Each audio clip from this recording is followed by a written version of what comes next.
When I think virtual reality, I think gaming. And that's truly because my experience has been limited to a handful of times when my brother has come over, he's brought his VR goggles, and I've spent the night pretending to be on a roller coaster or playing Wii tennis. But recently, I've come across someone who is using virtual reality in a completely different way, and I'm so keen to find out more. So, hello and welcome. My name is Abi Gatling, and I'm on a journey to uncover how everyday people find inspiration, get inventive, and open their imagination. Basically, I want to know how people find creative solutions and then how they use that at home, at work, at play, and everything in between. And my goal for this podcast is that by the end of it, you'll be armed with a whole suite of tried and tested ways to summon creativity the next time that you need it. So today, I'm speaking with Benjamin Breitenstein from Composit Design. Welcome to Creativity Uncovered. Thank you for having me. I Yeah. love talking about this stuff. Ah, good. Yeah, I know. I mean, we met a couple of weeks ago, and I was like, before I jump off the phone, will you be on my podcast? Because I have so many questions. Cool. So I'm glad that we're Hit me. here. I'm so keen to talk all things virtual reality because Hmm. um, it is this emerging space. It's only going to get bigger from here. And For I want to sure. know about, your creative process and the applications because it does go so much further than just gaming. But Hmm. Hmm. before we jump into all of that, this is a very specialized area and you're doing a very specific type of it in this area. So I want to kind of know Mm. how have you ended up here? Like what have been the steps for you to get to this place? Yeah, definitely not intentional. Definitely fell into it sideways. So I worked as an industrial designer for a long time. That's what I wanted to do in high school. And so I did that. I got my degree and I worked in a product design studio doing furniture and lighting for a long time. And the link to VR, I guess, is that anyone who's doing any sort of product design these days is spending a lot of time using 3D CAD software. So, I was using it so much, I was dreaming about it basically. Um, and then a friend of mine, when I guess the current wave of VR tech was coming into fruition around 2012, between like sort of 2012, 2014. It was around 2015. He's like, dude, you got to come and check this out. I've just got this new VR headset. And I was super dismissive of it, as a lot of people were. I didn't really know what it was about. But we shared a jam room together. He and I, we sort of wasted our youth playing in bands. So we had this shed and he brought his rig to the shed one night. And, after 20 minutes in there shooting robots and stuff in this VR headset, I was like, God damn, this is so much better than I was expecting. And that's the reaction that most people have. It really is a pretty transformative media. Um, and it's one of those things that's so hard to describe. But, when you try it, it's so hard to, yeah, describe the feeling. And you've tried it, and it's interesting that you mentioned the roller coaster example because the whole like early VR roller coaster sims have a lot to answer for because they were sort of a pretty early implementation of this tech and made a lot of people sick. And so a lot of people have this lingering doubt about how it works and how it makes you feel. Oh, do you mean like motion sickness or? Yeah, motion sickness. Yeah, yeah, yeah, for sure. Yeah, Yeah. so my brother brought these over and we were all taking turns doing it. And I found it hard to kind of like um get into it. Like I couldn't, Yeah. I was still very aware. I was sitting in the lounge room and I could hear people. And so Mm, I wasn't kind of fully immersed in it. But then when I was watching other people doing it, like my mother almost fell off her chair. She was like, yes. wow, and I was Yeah, yeah, like, yeah. there's clearly there's different reactions to different people. Yeah. And there's different what we call modes. So depending on which headset you're using, they can handle motion and rotation in different ways.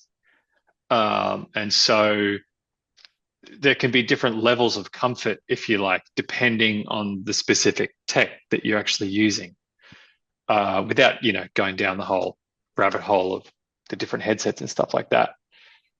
But generally speaking, now that we're sort of a decade on from those early examples, the fidelity and the comfort is like so far high and above, what we had early on. And it's the whole comfort thing is less of an issue. And I would back that up by saying that a lot of the people that I would have expected to have hangups about it, especially people who are a bit older, when they try it now, they're like, oh, wow, this is actually really smooth, really comfortable. It's not making me nauseous.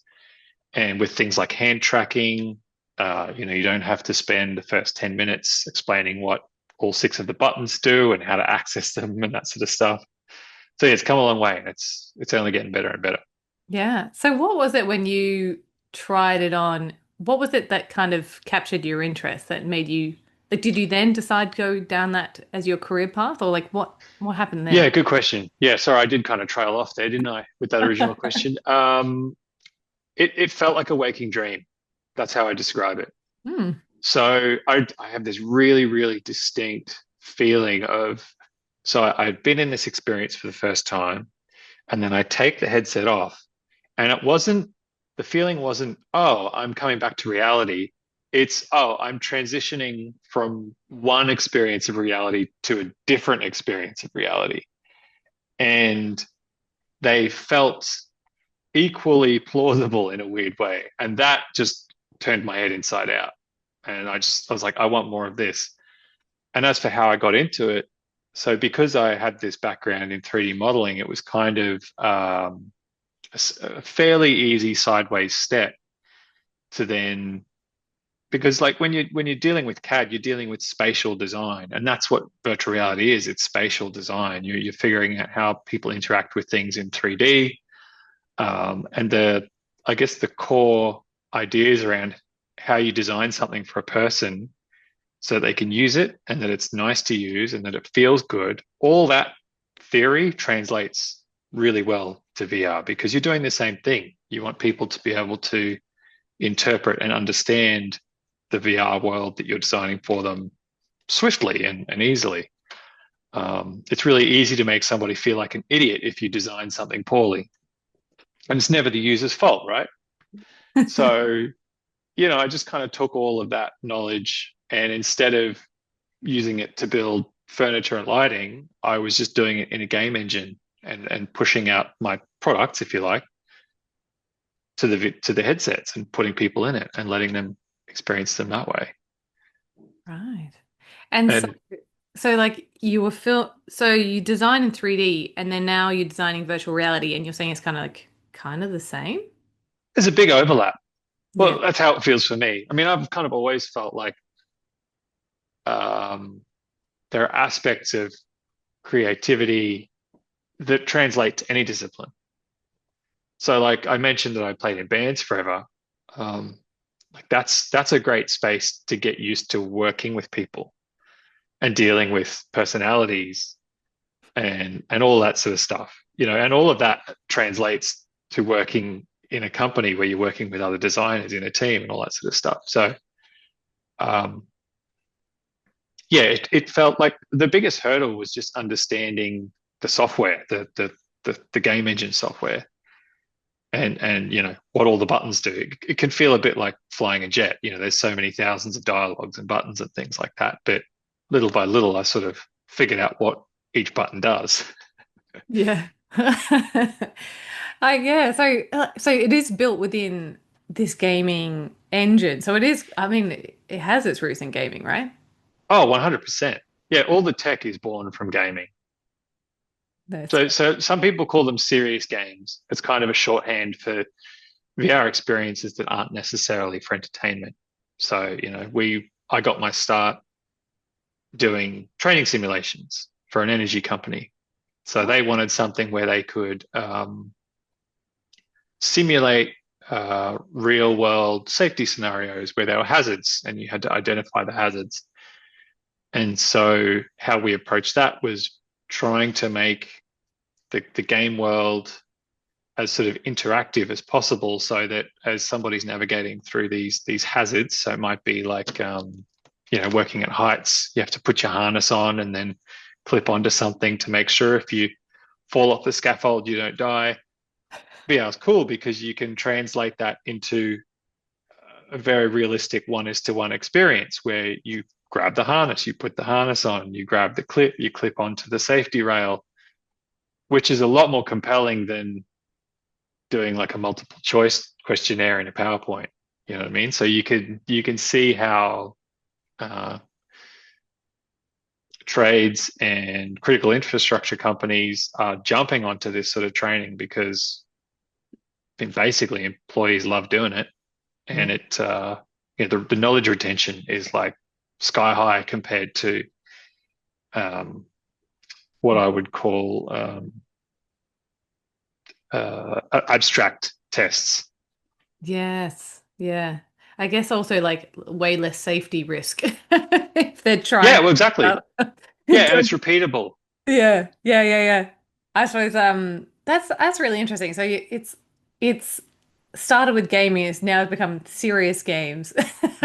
Yeah, Going yeah, yeah, into training, and I saw that you've also done things like Crocs virtual try-on. yeah. I'm just so So curious, like that. How do businesses come up with the idea of being like, okay, I think we could have some virtual reality here, like, or is this something that, like, how does that come about? Because I think you have to be quite a forward-thinking business to go, this is what we're going to invest our money in. yeah, so we got lucky with that one because we got approached by a company that does point of sale displays. So their specialty, it's a company called Fusion, and they work with a bunch of big brands to basically do the window front displays and the shop displays for all sorts of in-person retail shops and stuff like that. And so I think they had, I don't know if it was through Foot Locker or or through Crocs directly, but they basically pitched the idea of doing something a bit different. I think they'd seen probably an Instagram story somewhere of this virtual try-on stuff. So there's a company based in Cyprus called 010 who kind of developed what I think is the best in class version of this virtual try-on tech. And so we basically worked with 010 to sort of to build up this kiosk using their body tracking tech to create this virtual mirror. So it's a pretty simple hardware setup. It's just an iPhone plugged into a computer, and plugged into a giant screen that is your mirror, so to speak. And the camera just sees you and it knows where your feet are, and then it just renders the shoes on your feet as you walk past it. And you kind of see yourself standing there wearing these Crocs, and it's like really convincing. That's crazy. And it seems like I Yeah. mean, quite a collaborative industry, if you're able to use the technology that this, other people have developed. Like, how does that work out? Yeah, we just reached out to them because, I mean, it wouldn't have been impossible for us to develop it ourselves, but it made way more sense to just use their existing solution. They've spent so much effort fine tuning it. And beyond that, it was just the interface that they had created was really smooth, really flawless. So you could actually select different colors or different models on a little iPad that's sitting there. And then it had like a photo booth integration so people could create shareable content. Um, and so yeah, it made sense to just contract them in to do it basically. Like I still handled all the stuff on the ground, building it up, supplying all the hardware and implementing it. And we also did all of the 3D asset creation. So we actually created scans of the shoes and some other cool 3D visuals like animations and stuff that would fly in when you kind of were introduced to the product, just to give it a bit more pizzazz. Um, Yeah, that's so yeah, we didn't just kind of phone it in, you know. oh no. No, I think it's just I love it when there's certain industries that are really collaborative like that, and there's other ones that are Mm, just so I don't know. they shield what they do and they don't want to share it around, but it actually seems Yes. like this is an industry there where people are like, if we all kind of work together, with this technology is going to get better and better and better. Yeah, absolutely. Absolutely. Mm. Yeah, I mean that's always the way there. You're right. Some companies are open, some are closed. Um, but yeah, whenever there's some sort of open solution, it's always nice to be able to tinker under the hood and understand how it works. Yeah. When, after the last time we spoke, I was sort of thinking about virtual reality and how actually it is good for unlocking experiences that would otherwise be inaccessible to people. Mm. Say, for example, you're rural, regional Hmm. Australia, and you can't come into a Crocs store and try. Yeah. I want to test it out, but the things that you're doing, that people are physically there and they're also experiencing this virtual reality experience. Like, how, Hmm. what is the additional benefit of having that when you're actually already there in person? Because it seems it's obviously triggering something else in the buying process. Yeah. Well, I mean, there is definitely a sense of novelty. Um, and that goes a long way. It's bragging rights, no one else is doing this. Yeah. It's weirdly satisfying. So it's like the truth is that even though that was a site-specific kiosk installation, that same tech could be used to run the same thing on your phone. So you could just point your phone at your feet and be like, "Oh, I'm wearing the Crocs," which, you know, makes a lot of sense because the Crocs then come to you. You don't have to go to the store. But yeah, I mean, I guess I couldn't tell you how they justified it to Crocs. All I know is how it works. Yeah, yeah. That's cool. I mean, you sort of spoke before about, designing for humans or, with humans in mind. Mm. Um, so it sounds like there's like a bit of kind of psychology in that, right? Yeah, oh, for sure. Absolutely. Yeah, there's heaps of psychology in user-centered design and I really like I'm fascinated by behavioral economics. So I don't know if you've ever heard of Rory Sutherland. Mm. He's like old school advertising guru, and he goes hard on behavioral economics, and he's written a couple of books, and he's on 1,000 podcasts, and he's just a fascinating guy to listen to. Um, but he just talks about how perception is everything. You can create value from thin air if people perceive your product correctly. Yeah. So, I suppose like that's how they justify it to Crocs. well, yeah, I mean, there's other things going on there too, but yeah, that was in the lead up to Christmas too. So everyone's trying to stand out from the next brand over, and I think Nike had a similar uh, site-specific installation where they had like a rally car in the mall or something like that. It was like, completely different approach. Yeah. They probably spent twice as much. So where's the line between virtual reality and augmented reality, which, so many people have had experience through like TikTok and stuff like that. Like Hmm. where do those intersect or are they completely separate?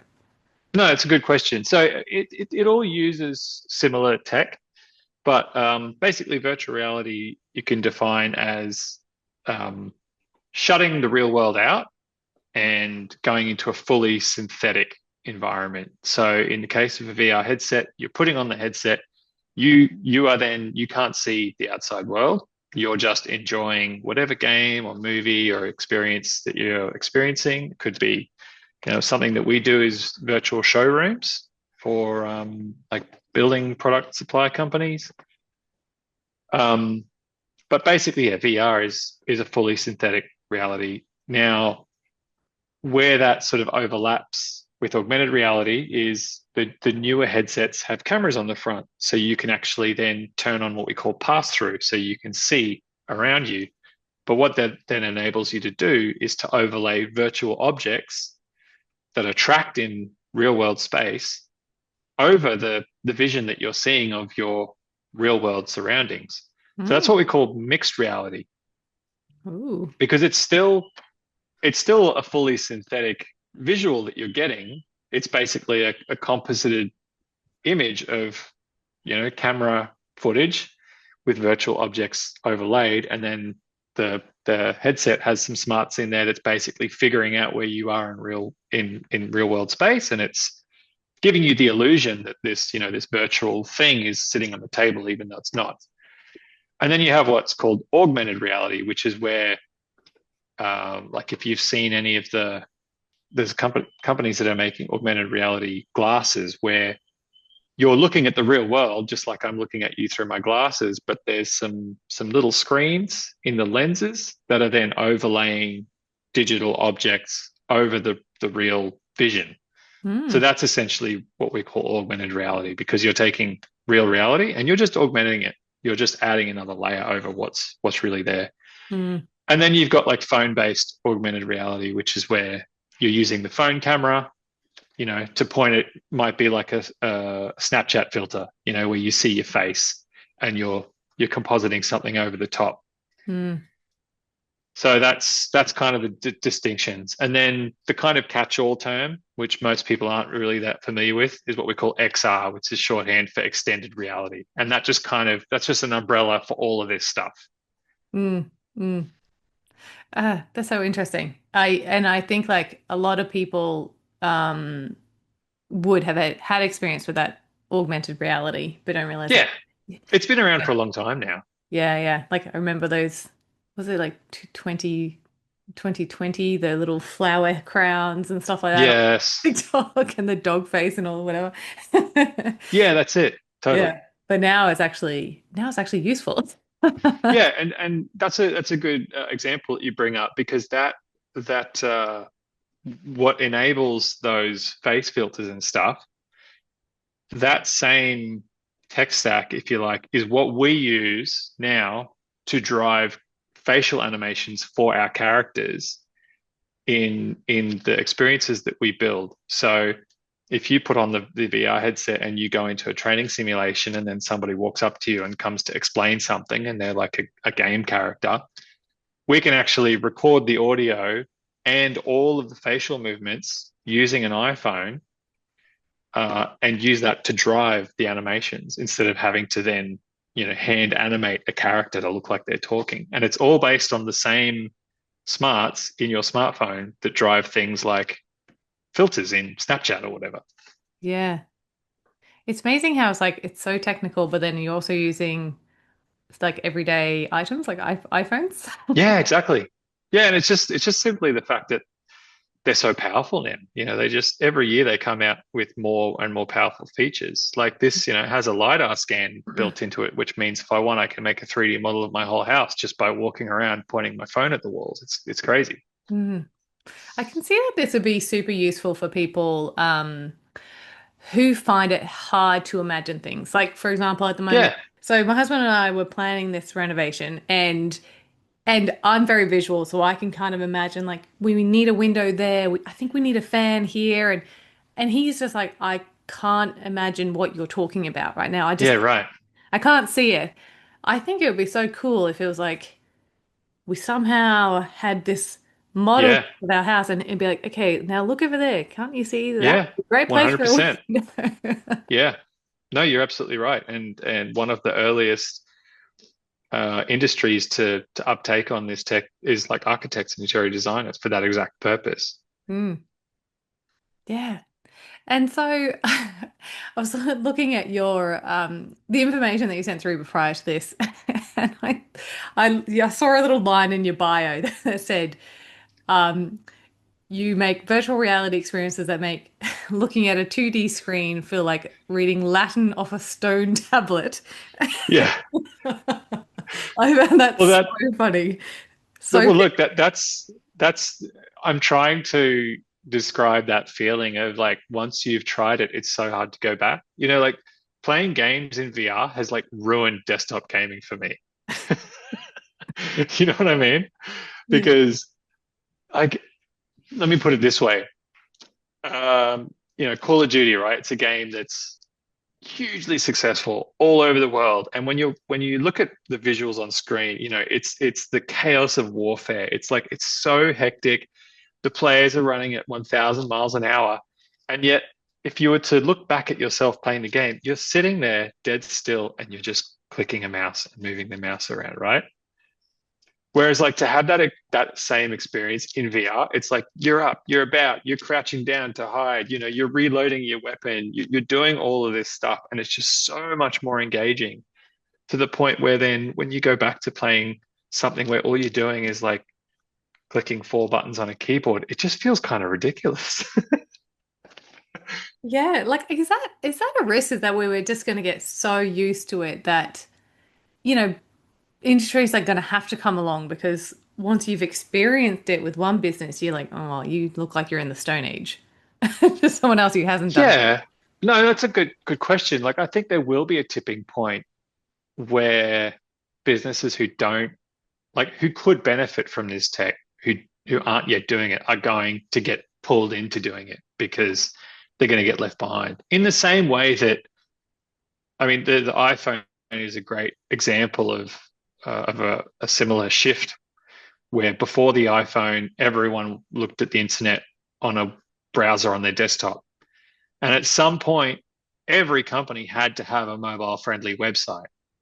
And so this being the next medium, people are starting to try to figure out how do you bring the experience of the internet to a headset? What is that, a browser? Is it something else? Is that the metaverse? This is what people are trying to figure out. And Mm. this is the big play that Meta is making at the moment. They want to be in at the ground with this stuff because they kind of got locked out with the iPhone because they don't have a hardware product that they could sell to rival this, right? So Mm. they're at the behest of whatever controls that Apple puts on them, and they don't like that. So their big play is that's why they've got the best consumer VR headsets at the moment because they want to be the ones controlling the hardware and the software because they want to own the metaverse, Mm. Well, I which mean, is valid. It's totally valid, I think. yeah. Well, that's it. Like if you're not in charge, then you can't control what's happening. You're the boss Hmm. of everyone else. But like, what is happening with Meta though? Because there was a big name change. They announced that they were doing all this stuff, but maybe I'm just not up to date with it. But like, what are they actually doing in that space? Yeah, so they have the best hardware, I think. Mm. It's a really powerful headset that's very cheap. It works great. They're constantly updating it, which is great and terrible. Mm. Nice that we're getting new features, but hard to keep up with the changes as a developer. So that's good and Yeah. bad. And they, they started with gaming, which is interesting because if you look at what Apple have done with their headset, they've definitely tried to come at it from a productivity standard point of view. Mm.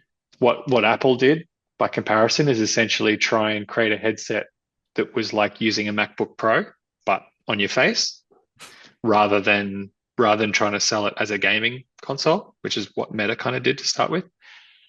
But over the last probably 2 years, Meta have really started to drive a wedge in on that productivity market, if you like. So there are more functions and products available to people now to use the Meta Quest 3, for example, as like a replacement for your monitors, essentially. Oh, So, now it works with Windows quite well. You can basically chuck the headset on and any app that you have running on your computer, you can bloop, pop up on a display in your headset, which is pretty cool. yeah. And it's legitimately, I wouldn't say useful, but it's a legitimate use case. You could actually use a headset as a replacement for your monitor if you wanted to. There Mm. might be a few pain points here and there, but it's coming along. And then they've done other things like another big push of theirs at the moment is they're kind of trying to recreate Roblox, but their own version of it. So Oh, user-generated worlds, essentially.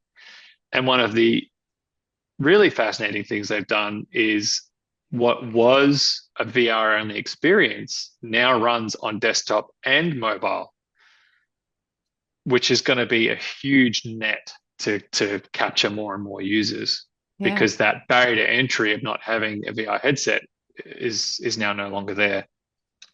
So Oh, you can, yeah, you can actually build, fun little experiences, VR experiences that you can jump into on your headset just like you always could. But now you can ping a mate and say, hey, come and run around this pirate ship with me, and they can do it on their phone, just like they could with something like Fortnite or Roblox or something like that.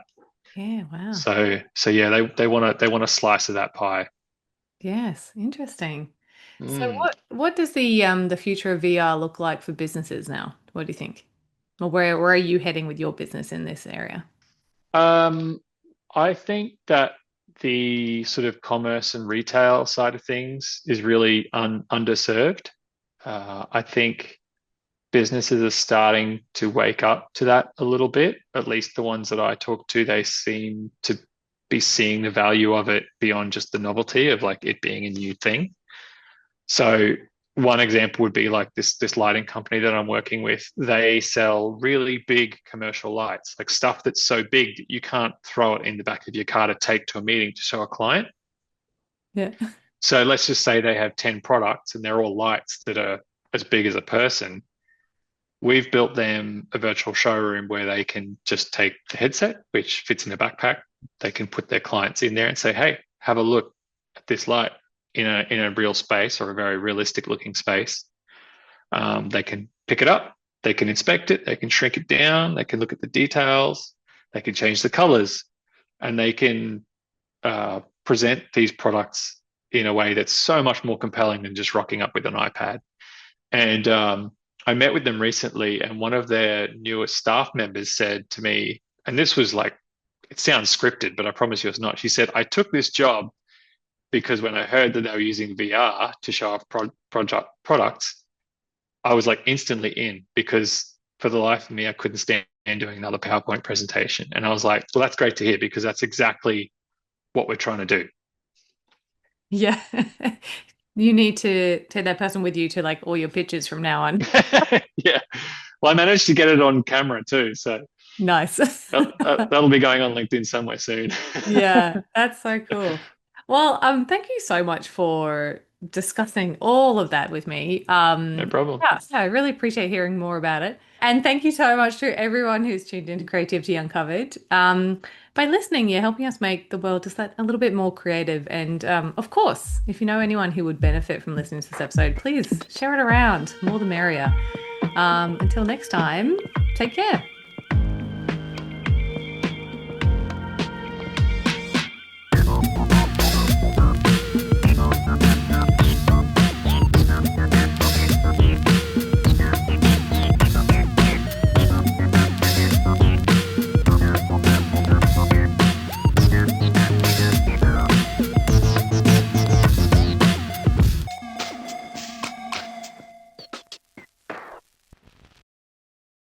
If you've made it this far, a huge thank you for your support and tuning into today's episode. Creativity Uncovered has been lovingly recorded on the land of the Cubby Cubby people, and we pay our respect to elders past, present, and emerging. This podcast has been produced by my amazing team here at Crisp Communications, and the music you just heard was composed by James Gatling. If you liked this episode, please do share it around and help us on our mission to unlock more creativity in this world.